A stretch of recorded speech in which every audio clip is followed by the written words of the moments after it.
Thank you very much, Abhiji, and indeed the organisers of the Festival of Bharat for the opportunity to welcome our next keynote speaker.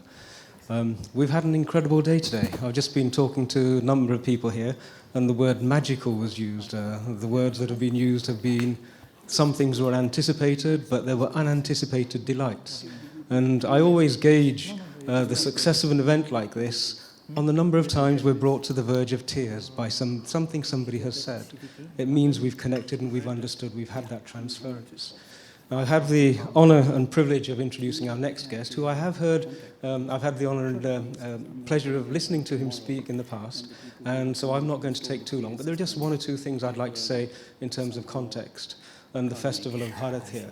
Many of you know that I, in my working life, have worked all over the world, but I had the fortune of spending 2 years working in Israel.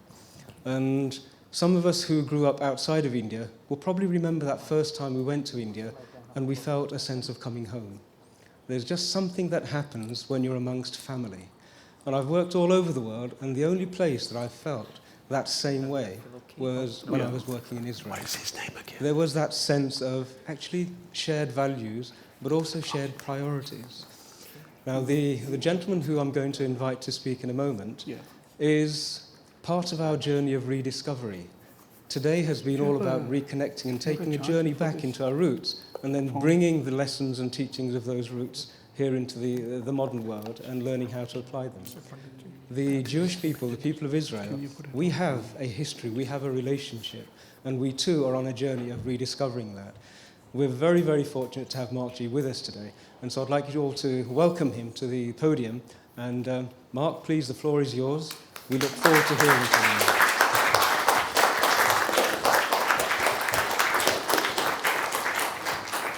Thank you very much.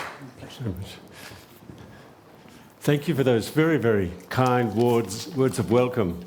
It is much appreciated, and you spoke about a special bond between the people of Israel and the people of India, and there is such a bond.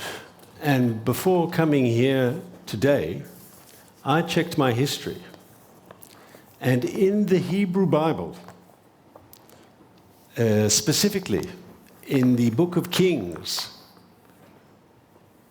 Kings 1, chapter 10, verse 22, at the time of King Solomon, who's one of the ancient kings of Israel in antiquity, in biblical times, there is already a reference to the relationship between the people of Israel and the peoples of India, and the cultural relationship, the economic relationship, the trade. So the friendship and the cooperation between our two countries is not something new. It's something that dates back more than centuries, more than a millennia. It's important to know. I also want to say something that needs to be said. The Jewish people, when we lost our independence in our homeland, we were scattered across the planet. Jews lived in Poland and in Holland and in Iraq and in Morocco and across the planet. In many places, Jewish people suffered. In many places, Jews faced discrimination. In many places, Jewish people faced institutionalized discrimination. You've all heard the stories of the pogroms and the Nazi Holocaust and so forth.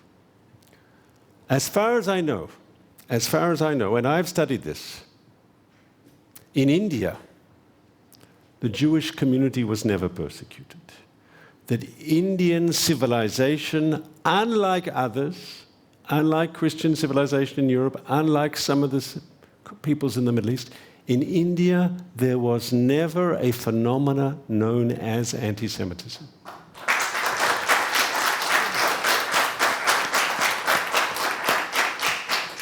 There is something about India which is special. Jews lived in India as a small minority for centuries, never persecuted, never persecuted. This is something you can be proud of. This is something that I am thankful for.